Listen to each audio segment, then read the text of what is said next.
الله والحمد لله والصلاة والسلام على رسول الله. السادة الحضور الكرام، السلام عليكم ورحمة الله وبركاته. يطيب للهيئة السعودية للمحاسبين القانونيين في البداية أن تشكركم على تفضلكم بحضور هذه المحاضرة، والتي هي بعنوان ما الذي يجعل منشآت الأعمال متيقظة للظروف الجديدة، والذي تقوم الهيئة بتنظيمها بالتعاون مع معهد المحاسبين القانونيين في إنجلترا وويلز، في إطار الملتقيات والمحاضرات الدورية التي تعقدها الهيئة. يتحدث في هذه المحاضرة السيد توم روجرز، المدير المساعد لمجموعة استشارات ماكرو الاقتصادية. سيتطرق فيها حول تأثير انخفاض أسعار البترول والحاجة لزيادة الضرائب والمخاطر على استقرار أسعار صرف العملات. الآن أترك الميكروفون لسعادة الأمين العام للهيئة السعودية للمحاسبين القانونيين الدكتور أحمد بن عبد الله المغامس ليتفضل مشكورا ببدء الملتقى. بسم الله الرحمن الرحيم. الحمد لله رب العالمين، والصلاة والسلام على رسول الله محمد وعلى آله وصحبه أجمعين. بداية نشكر جامعة الامير سلطان على الاستضافة هذا الملتقى، كما نشكر الأخوة والأخوات الحضور على حضور هذه المحاضرة. تأتي المحاضرة حقيقة في إطار التعاون مع معهد المحاسبين القانونيين بإنجلترا وويلز، تنفيذا لمذكرة التفاهم الموقعة معهم على عقد الندوات، المؤتمرات والدورات التدريبية. سيكون لدينا بإذن الله في السنة القادمة عدة تعاونات أيضا مع المعهد. أولا في مارس إن شاء الله 8 مارس 2017 ستكون الهيئة السعودية قد أتمت 25 سنة، فيعتبر اليوبيل الفضي للهيئة، وسيقام في هذا المؤتمر حفل نقول خاص بالهيئة، وسيكون هناك مؤتمر بالتعاون مع معهد المحاسبين القانونيين بإنجلترا وويلز. يسعدني الترحيب بالزملاء من معهد المحاسبين القانونيين،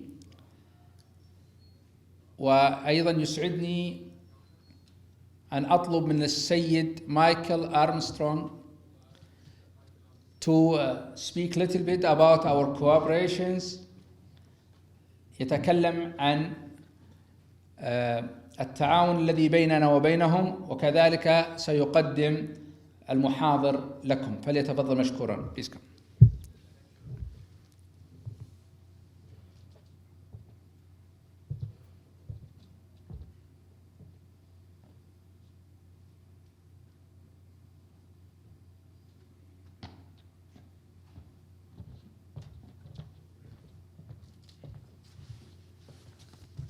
Good evening, ladies and gentlemen. My name is Michael Armstrong, and I thank Dr. Meghamas for the kind introduction just now. I'm here today to represent the Institute of Chartered Accountants of England and Wales. I'm pleased to say that globally, our institute has 147,000 members across the globe, and these are qualified chartered accountants. Part of our institute's contribution to our members and our stakeholders is to share our economic and insights that we produce together with Oxford Economics. I have the pleasure this evening of being here at the first time to launch the Economic Insight Middle East here in Riyadh. This is our Q4 Economic Insight for 2016. We have 4 publications each year, and these are produced in English and in Arabic. And if those of you who don't have the fortune to pick up the hard copy that's available outside, both in English and Arabic, one can always resort to our website to have access to the publications of economic insight. I want to take this opportunity to introduce our guest speaker today from Oxford Economics. His name is Tom Rogers, and I would just like to share with you a brief overview of his achievements and why we're fortunate to have him with us today. Tom Rogers is an Associate Director of Macroeconomic Consulting in EMA. Tom joined Oxford Economics in September 2010, following 9 years as an economist and economic advisor in a range of roles within Her Majesty's Treasury and the Foreign and Commonwealth Office, including tax policy, UK macroeconomic forecasting, and emerging market economics. During his time with Oxford Economics, he's contributed to and project managed consultancy and forecasting across many areas of the globe.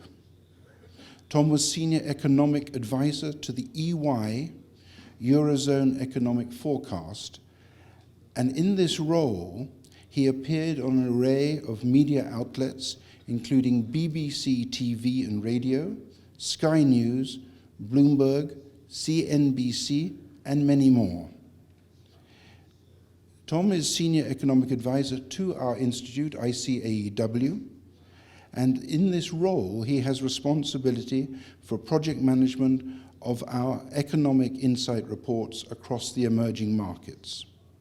In short, I believe we're very fortunate to have Tom with us today, and I think you've had enough from me in the pleasantries of introductions. I would certainly want us to crack on with a very exciting special briefing that we've arranged for you this evening. Thank you very much.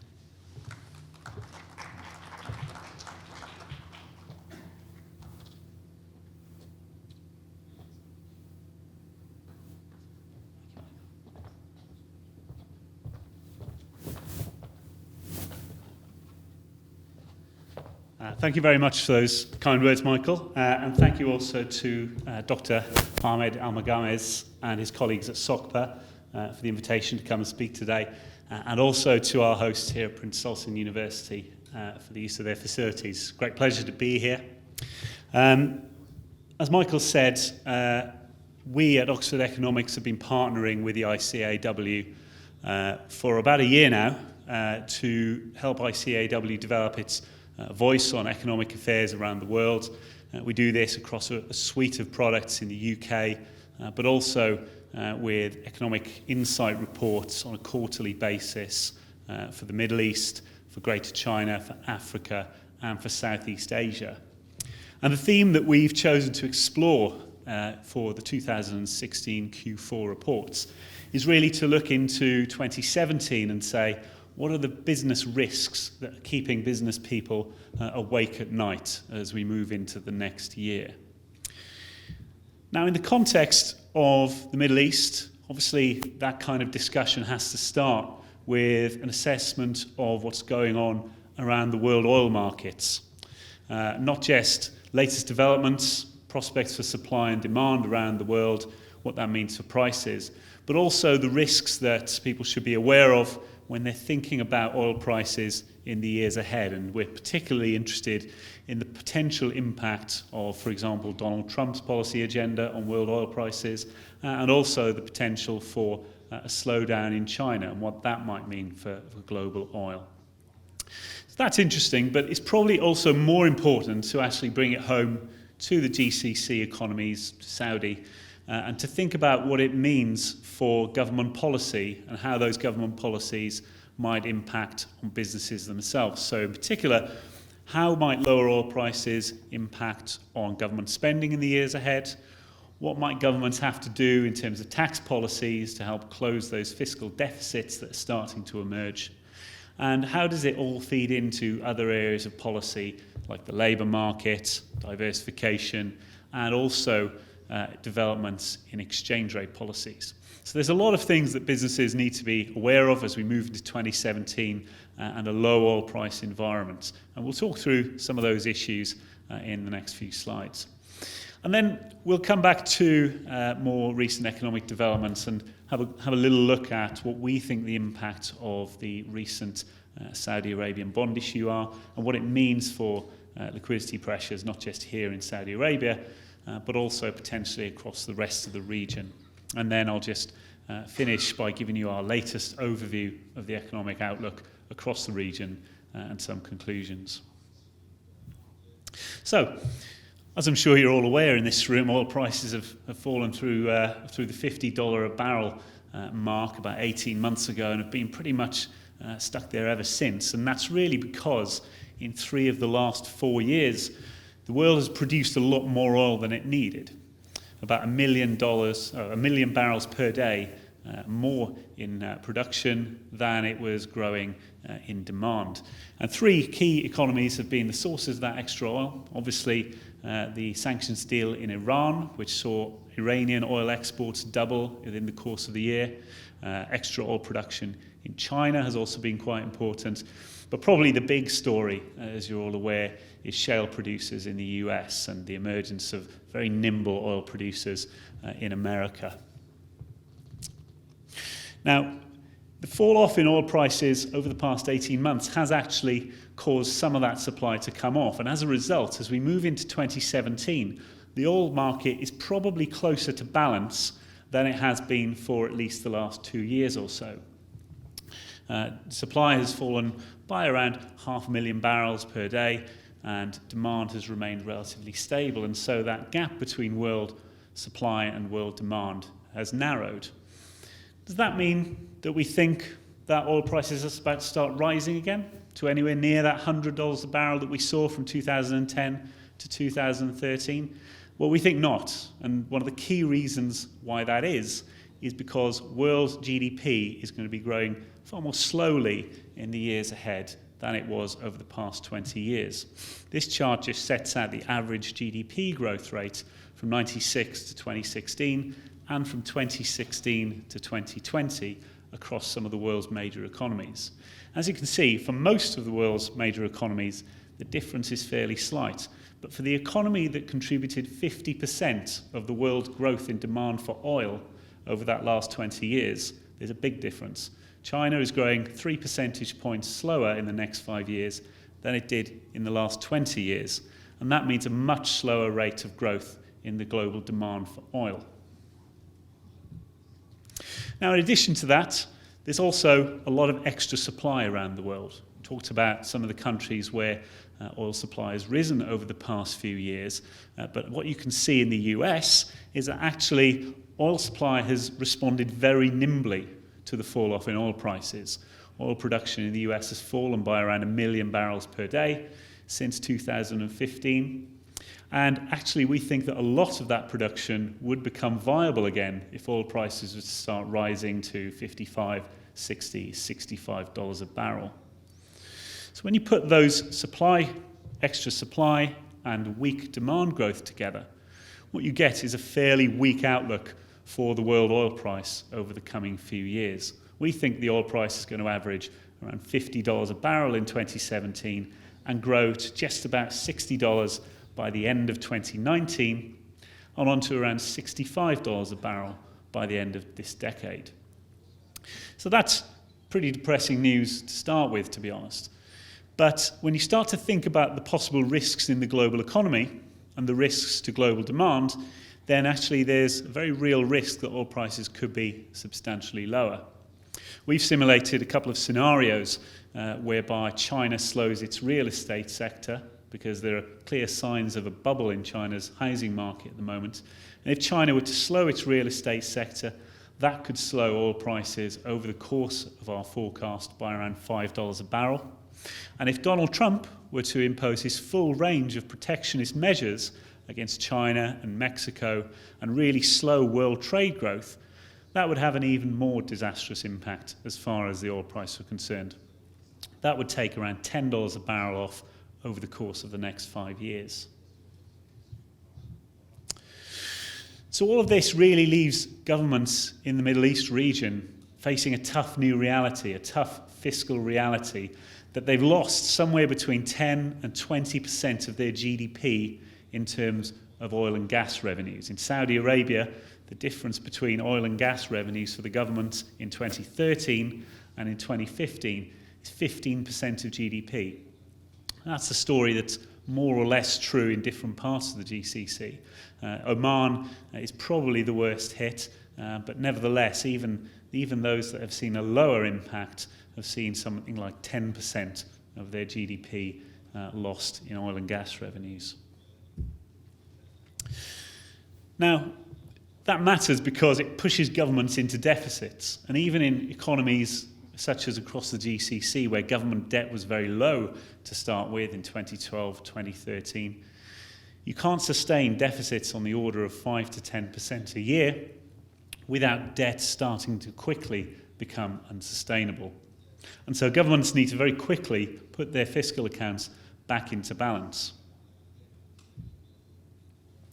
One obvious way that they're planning to do that is to start cutting government spending. Now, we've seen a start in this respect in some parts of the GCC, but some parts of the GCC have waited a little longer to get going on austerity measures. And we think the greatest squeeze over the next few years is probably going to be concentrated in UAE, Saudi Arabia, Bahrain, and Oman.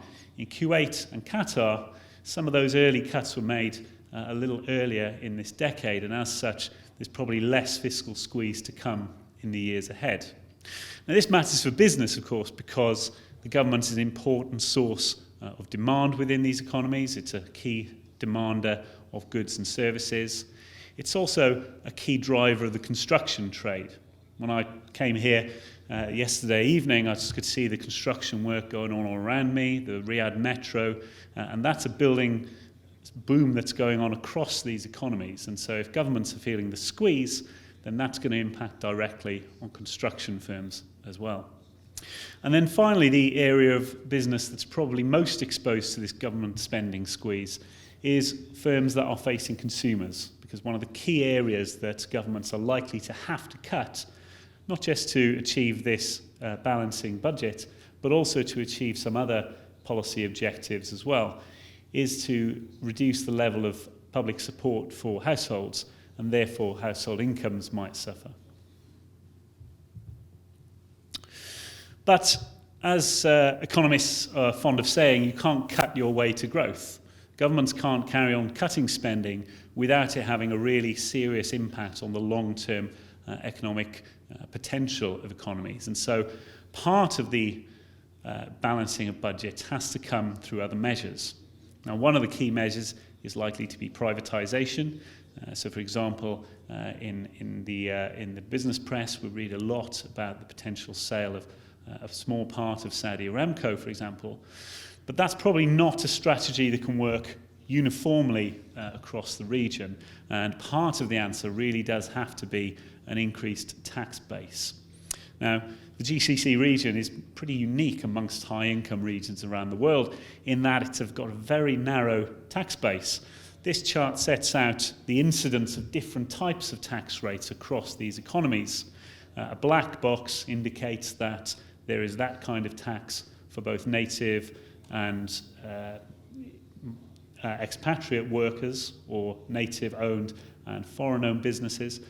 A light grey box indicates that the tax is selectively levied, and a white box, which looks like grey on this slide, indicates that that tax doesn't exist at all. And what you can see is that whereas in most high-income economies this entire grid would be black, in most of the GCC there's a very narrow tax base indeed.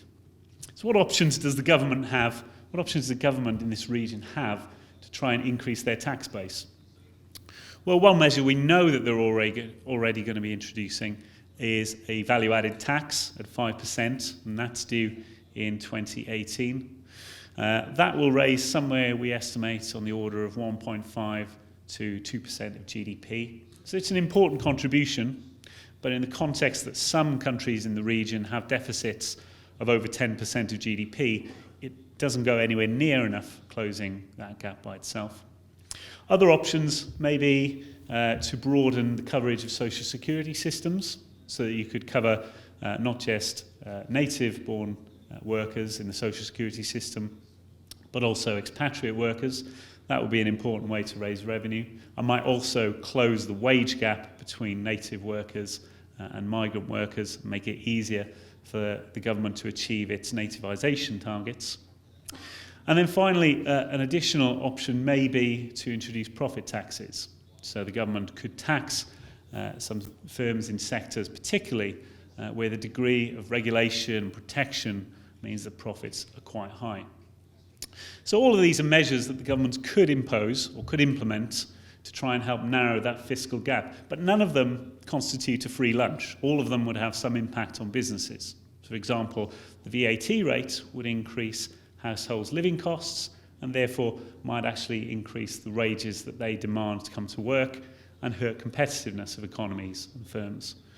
The social security tax, well, likewise, that could do the same. It would raise the cost of businesses and they would feel competitiveness impacts from that.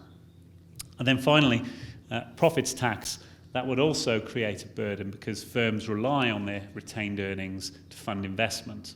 And if governments are deducting part of their profits, then they're less able to invest for the future. So there's no such thing as a free lunch when it comes to taxes. And in addition to all that, of course, you've got the administrative burden of managing these taxes, supplying your tax returns, and so on and so forth. And if you're currently in a low-income economy, then introducing new measures such as this will introduce red tape on your business.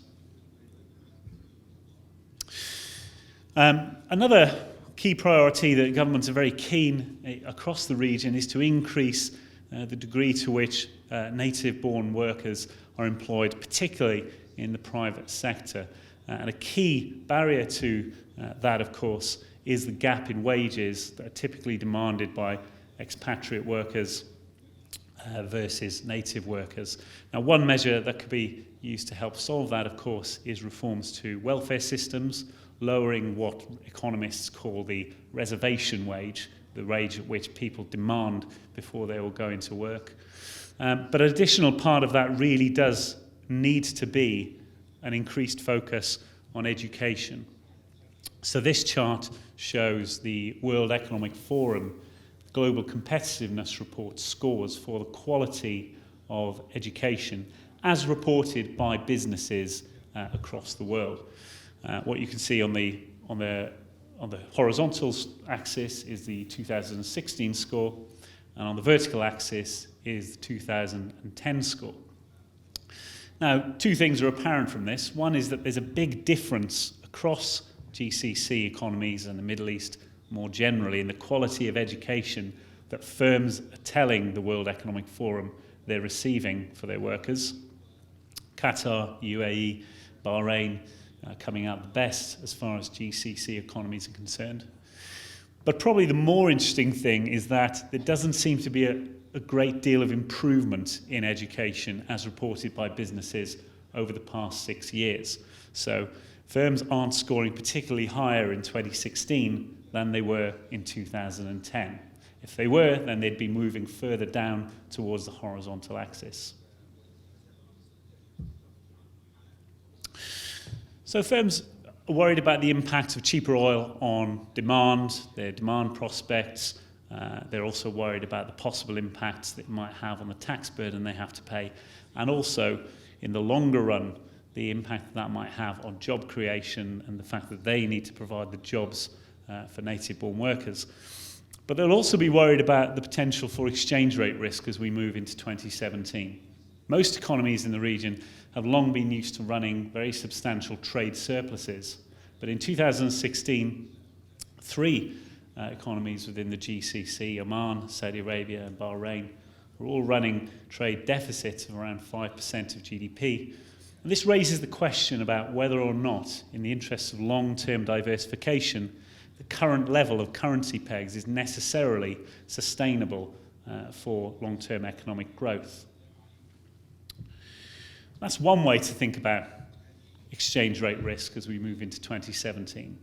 But it's also important to think about the exchange rate risk of sticking with currency pegs. So this chart shows the effective exchange rate of Bahrain's dinar against not just the US dollar, which is fixed, as you can see, the black line, but also the Bahraini dinar exchange rate against currencies in other parts of the world. And what you can see is that because it's fixed against the dollar, Bahrain's dinar is appreciated by around 20 or 30% against most of the rest of the world's economies. That's because the US dollar has been appreciating and it's dragging pegged currencies up with it. So firms will be worried about exchange rate risk from a number of angles. Firstly, whether or not the exchange rate regimes in the region are necessarily robust in the longer term, but also the competitiveness impacts that they're feeling right now from the dollar appreciation. But that's enough risks, that's enough bad news to be worried about for one presentation.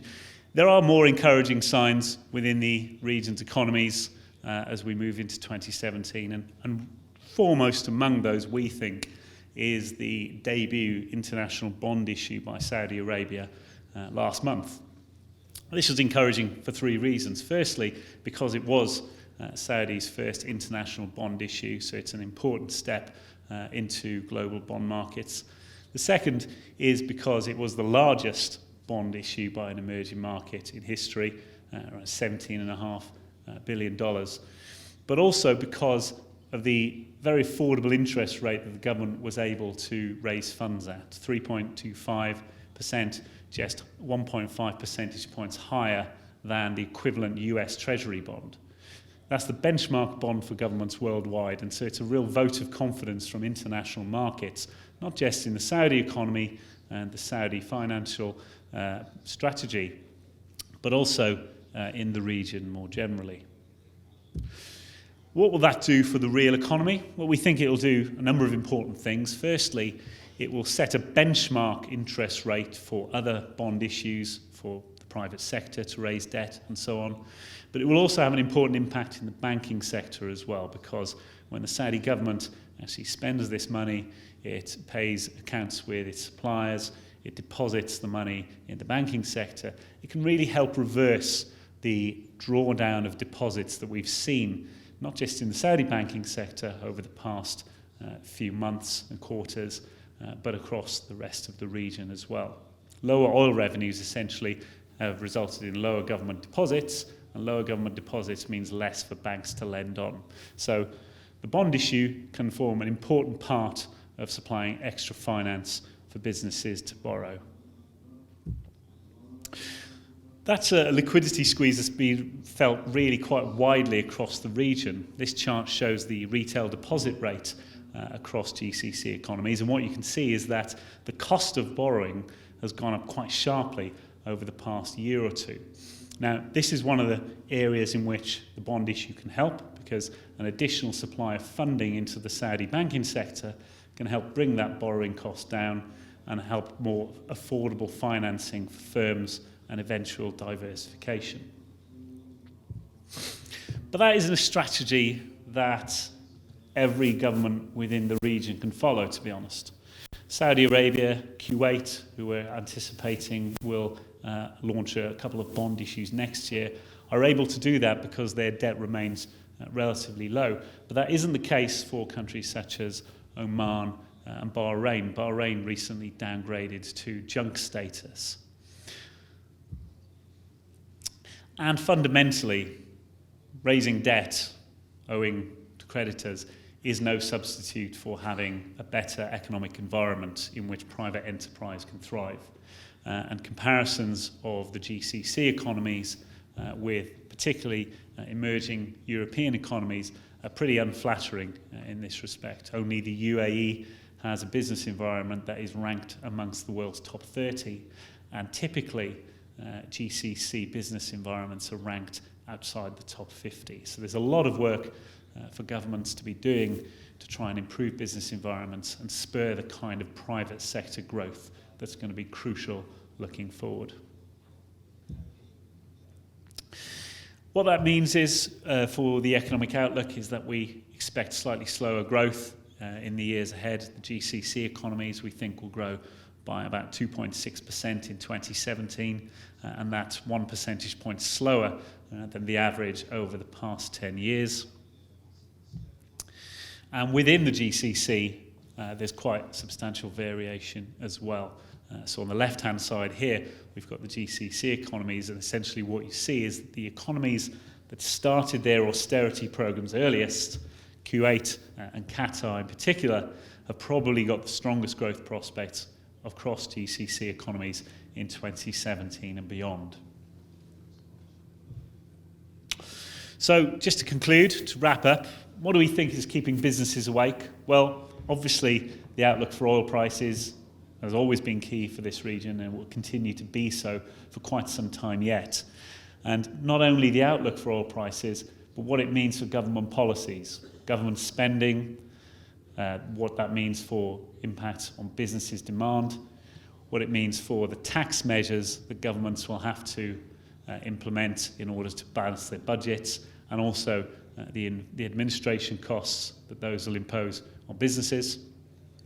And then also the policy measures that the governments will need to implement to achieve their longer-term goals, to increase native-born employment, and particularly question marks around whether the right people are available to fill the gaps currently filled by expatriate workers.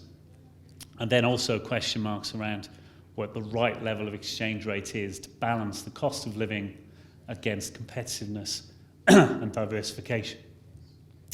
Now, sovereign debt, as we've seen in Saudi Arabia, can help with this transition path, but only as a transition. It's not a substitute for more fundamental reform, and the Saudi Vision 2030 and National Transformation Plan are key steps in that reform process.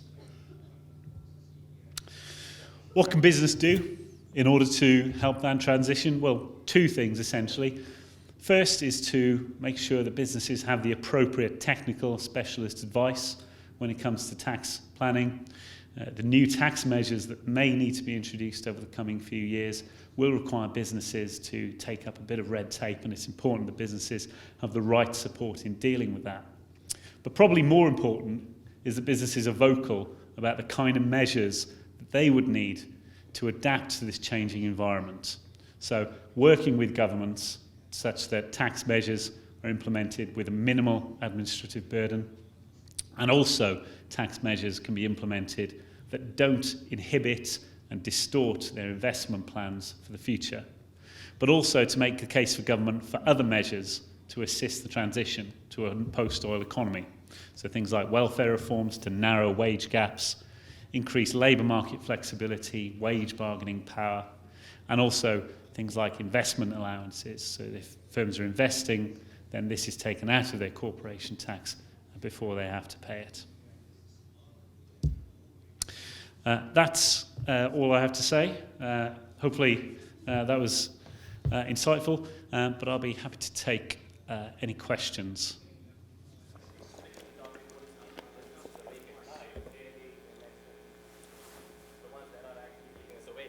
But the fact that I've been here 14 years in Saudi Arabia, there might be two things that I would want to add, if I dare may. The first is, I think, the cost of doing business is going up. Mm-hmm. Companies need to realize now that they are being weaned off subsidies. They need to be receptive to the fact that there's a rationale behind all these subsidies being taken away from them, and that is spiking up the cost. With the Vision 2030, FDI is, we are becoming more receptive, the Saudi government is becoming more receptive to foreign investment coming in.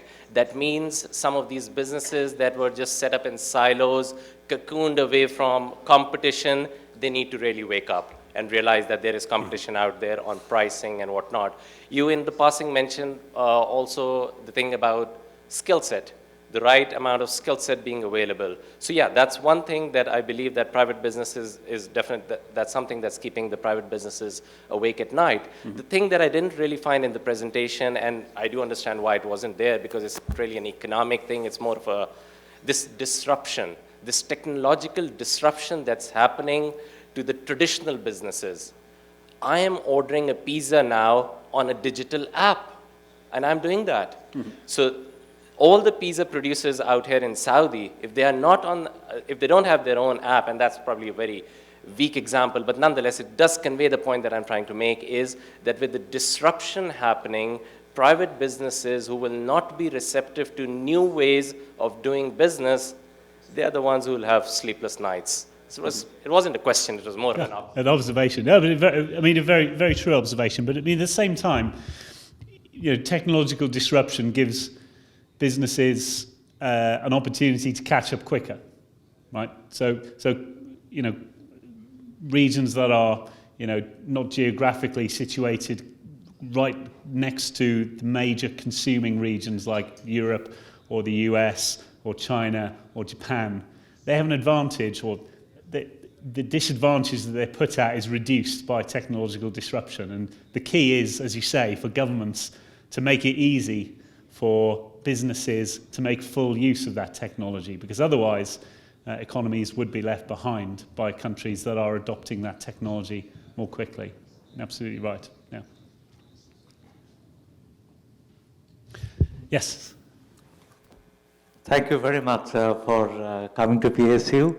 It was a very much fantastic presentation. My first observation, how real are the real forecasting? For example, today afternoon, 2 hours back, there was a news in the BBC. Donald Trump, he announced he will quit the TPP. Mm-hmm. So that's my question, how real are the real forecasting? Because you see the McKinsey report 2015, the forecasting, all bank, International Monetary Fund, like your Oxford Economics. So this forecasting will change a lot with the Trump factor. And we all agree with that. The reality in Saudi Arabia from the macroeconomic perspective, few things from my observation as an educator, what I feel like, the 15 to 64, the age group is containing the highest number of population out of 30 million people in Saudi Arabia. Most worrying factor, the female with the university education had the highest unemployment rate, which is more than 60%, 67% exactly. Yeah. And the labor market, like, the female nowadays, like, the university education with unemployment is unbalanced between the male and female. So there is a scope, the female can participate to the skill gap. And then the research and development cost. Saudi is a high income country. However, the research and development contributing to GDP is less than 1%, less than 1%. So these factors are very much needed in line with the Saudi 2030 vision. And these all are macroeconomic factors. Yeah, I mean, forgive me, there's a lot of questions there, so let me just recap mine. So the final question you had was around R&D, and the second one was around female participation, and the first one was essentially around the uncertainty of economic forecasting, which you're absolutely right about. I mean, we were planning these reports a couple of weeks ago, thinking about the kind of themes we would be writing about. And in my head, I had President-elect Clinton will raise the US minimum wage, and it'll be fantastic for Chinese exporters because they can sell lots more consumer goods. And then I wake up on Wednesday, the 9th of November, and Donald Trump has won, and everything is very different. Now we're moving into 2017, and the political uncertainty doesn't stop. We've got presidential elections in France and in Germany. The prospect of a surprise in France is probably greater than it is in Germany, but who knows. But attention has really shifted towards France now, and the implications for the French presidential election of the Trump vote and the Brexit vote and the immigration that we've seen into the EU. So what all that means for the French presidential election and for the future of the EU in general is a question that I think people will start to focus on. Everyone's expectations is that Marine Le Pen won't be the next president of France, but then we said that about Donald Trump, and we said it about the EU's vote to stay in, the UK's vote to stay in the EU. So there's a lot of uncertainty around, and I think what you have to do is be prepared for scenarios. So we discussed our scenarios for the world oil price in an extreme Trump protectionist scenario, and also in a China slowdown scenario. It's about preparing for those scenarios and understanding what the world's going to look like if you wake up on November the 9th and Donald Trump's the president of the US. You also mentioned the challenges around female participation. So I read recently that either the proportion of students attending Saudi universities who are female is now 50%. Yeah, exactly. Yeah, approaching 50%.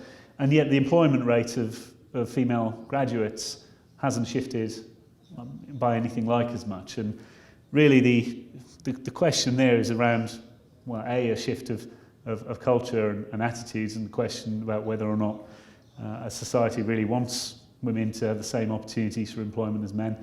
But if it does, then providing the right kind of policy framework to support that. So support for childcare, support for flexible working, support for the kind of technological working that allows home working or remote working. Those are the key measures that the government, if it's to raise female participation, will have to actually be specific about when it implements its national transformation plan.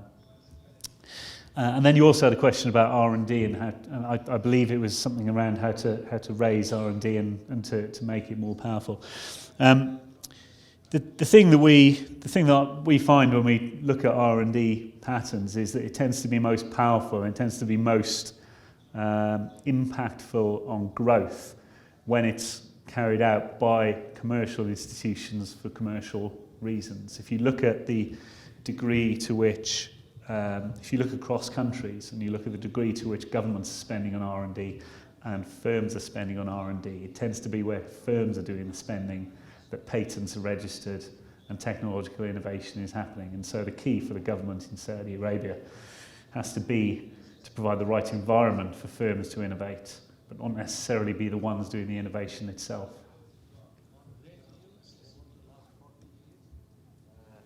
One of the great news compared to all the GCC last 40 years, the patents within the GCC, Saudi has more patents than any other GCC countries.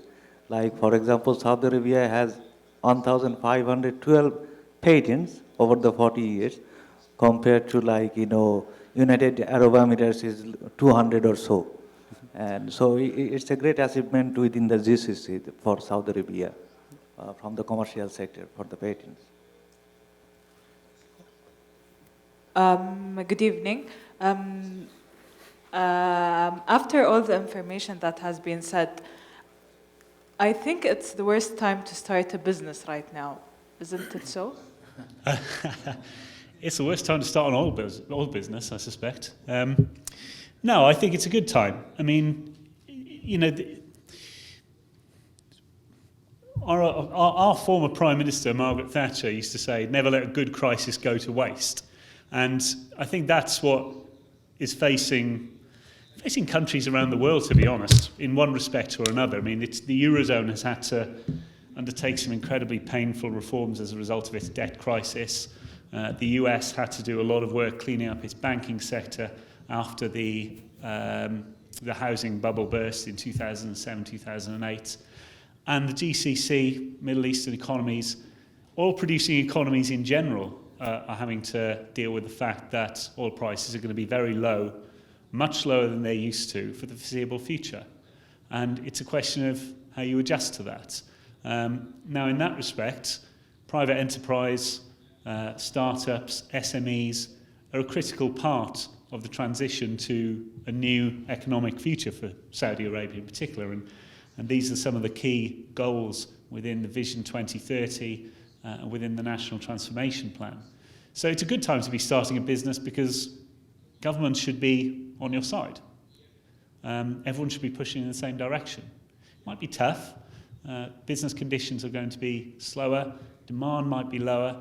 But nevertheless, the framework should be pushing in the right direction to help starting a business become more possible than it was a year or two ago. Yes, thank you for the amazing presentation.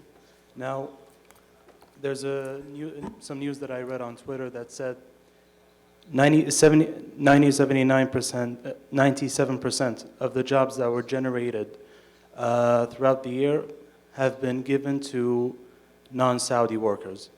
And, you know, what is in your opinion, do you think there's actually, you know, a reasonable reason for something like this to happen? You know, when 97% of generated jobs go to non-Saudis, and because of that, the unemployment rate in Saudi actually went up, even though the government has implemented Saudization in the private sector. I mean, I think Saudization and the nativization agenda, and through an approach that's quota-based, is very difficult for firms.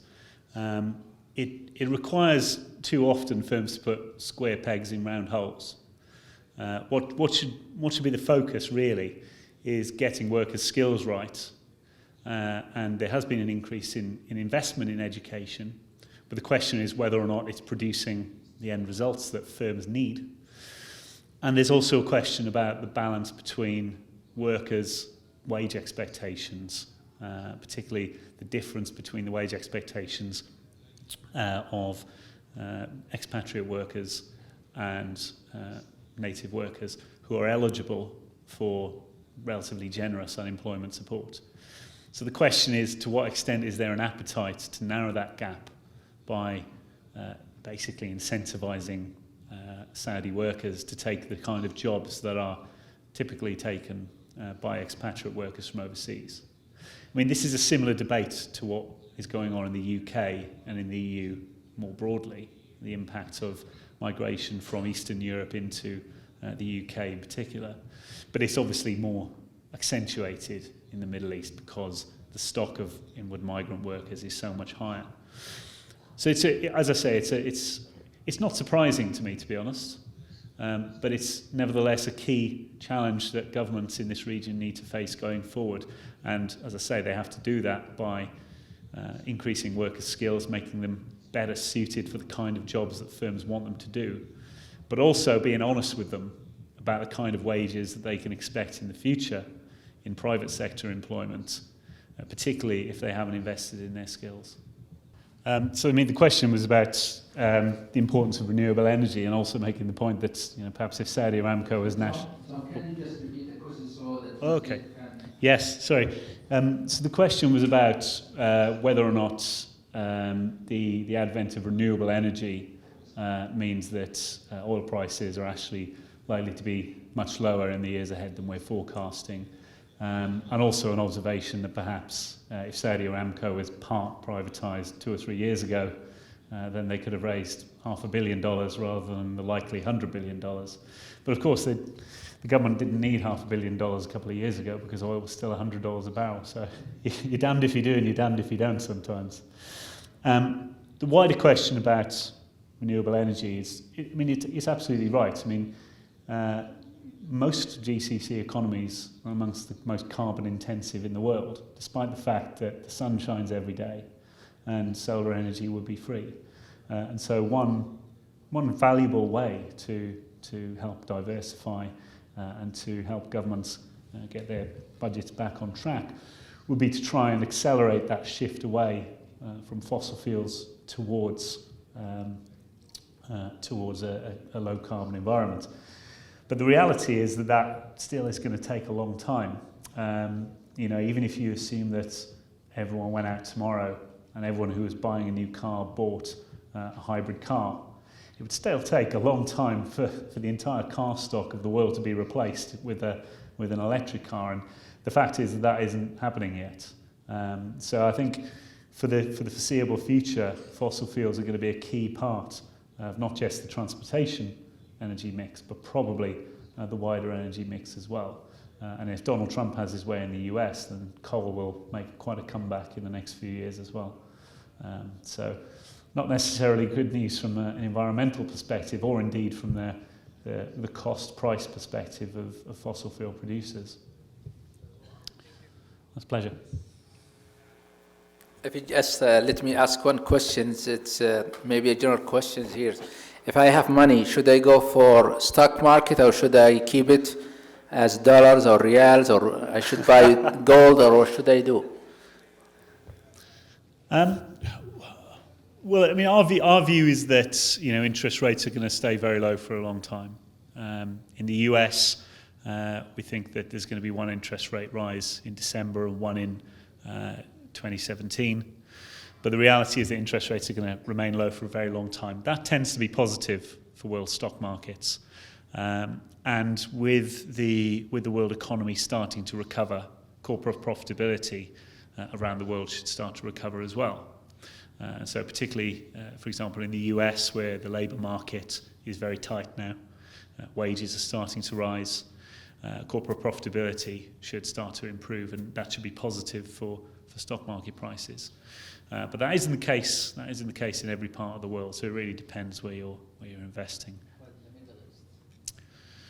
Well, I mean, I think one of the key things about the Middle East is that stock markets tend to be relatively illiquid, right? I mean, there's very few listed companies to invest in, and so I mean, part of what the government will be aiming to do via Vision 2030 and the National Transformation Plan is help companies access a broader range of financing, and if that includes the stock market, then that's a positive thing. So can we take just one final question before we go? Okay, let's take one from the ladies sections and we'll come back to you. Good evening. One of the aspects of 23 Vision is to transfer Saudi Arabia into a global hub. So do you think that Saudi Arabia could be a tax haven that could attract foreign investments in the future? Well, I think there's two separate strands there. One is, does a country aspire to be a tax haven? And, tax havens are getting an increasingly bad name around the world at the moment. Do you want to be somewhere that attracts foreign investment? Well, clearly, yes. But it depends on the kind of skills that workers have as to how attractive an economy is going to be, particularly if they're not coming to invest in fossil fuels or issues closely related to fossil fuels like petrochemicals, the chemicals sector, rubbers and synthetics, those kind of things. The goal to attract inward investment is obviously very important, and the emphasis placed on competitiveness indexes. So within the Vision 2030 and the National Transformation Plan, the government's made it explicit that it wants to move into the world's top 30 in the global doing business rankings. That's positive. But what I think investors will really want to see before they invest in Saudi Arabia or indeed in any other GCC economy over one of those Eastern European countries that I was picking out earlier is that they'll want to see specific measures that have been taken in 2017. They want to know that the aspiration is backed up by reality. They'll want to see a track record, and the sooner that begins, the sooner one can expect to see foreign direct investment creating jobs. Okay, let's take last questions. هنا محمد عبد الرحمن.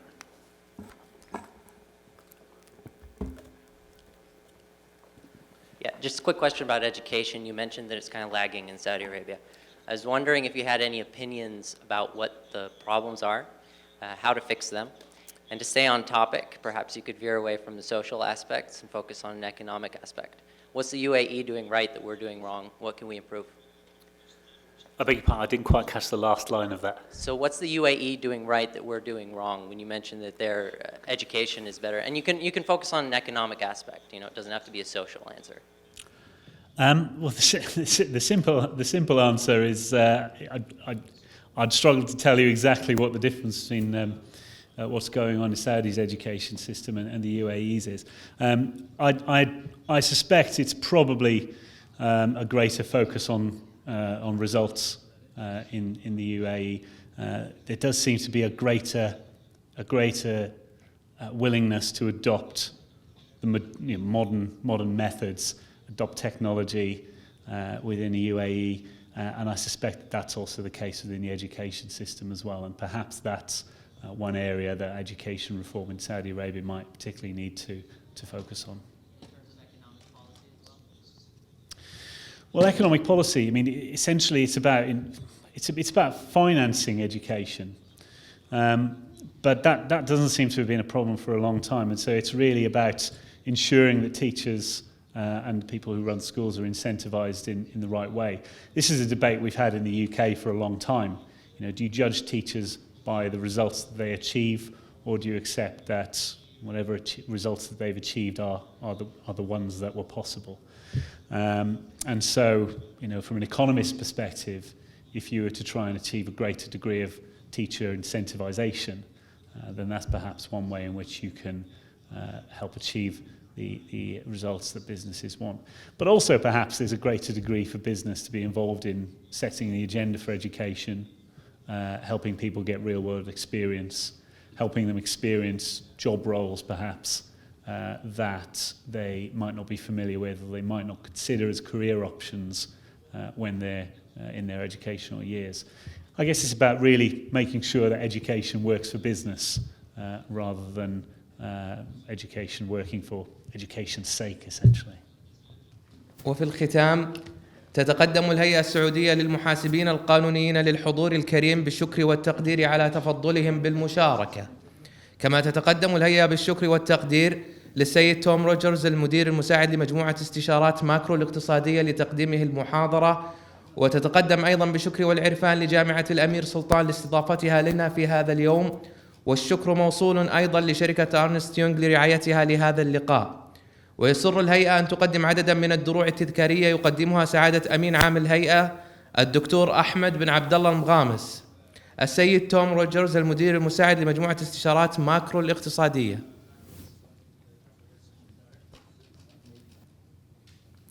سعادة ممثل جامعة الأمير سلطان الأهلية الدكتور محمد نور النبي،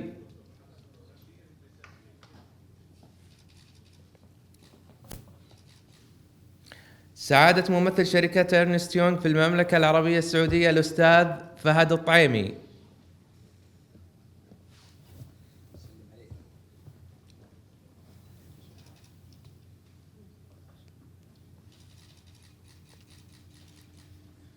وفي الختام نكرر الشكر للحضور وندعوكم لتناول بعض القهوة في البهو الخارجي، والسلام عليكم ورحمة الله وبركاته.